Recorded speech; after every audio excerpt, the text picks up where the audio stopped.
మరో కొత్త వంటకంతో మీ ముందుకు వస్తున్నాం మా ఛానల్. ఇవేంటంటే మామిడికాయ బజ్జీలు ఇవి కొత్తగా ఈస్ట్ గోదావరిలో మా అమ్మాయి చేస్తోంది. చూసారా, అవి మామిడికాయ ముక్కలు అనమాట అండి. శనగపిండి మామూలుగా మనం బజ్జీలు కలుపుకుంటాం, అలాగే కలుపుకోవాలి. చూడండి, నూనె కడాయిలో వేసి బజ్జీలు వేస్తోంది. ఇది ఎక్కడా అసలు వినలేదనమాట అండి, చూడలేదు కూడా. చాలా కొత్త రెసిపీ. మామూలుగా శనగపిండిలో ఉప్పు కారం కలిపేసింది, మామిడికాయ ముక్కలు శనగపిండిలో వేసి ఎంత నీట్గా చక్కగా వేస్తుంది చూడండి. అవి ఉబ్బుతున్నాయి చక్కగా.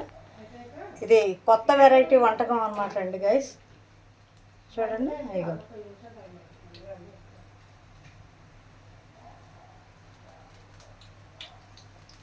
మామిడికాయ నిలువుగా మన చూసారా ఏమంటారు, బంగాళదుంప బజ్జీలు వేసుకుంటాం చూసారా, ఆ టైప్లో నిలువుగా కట్ చేయాలి. కట్ చేసి వేయాలన్నమాట అండి. చూసారా, అవి ఉబ్బుతున్నాయి కూడా. చూసారా గైస్,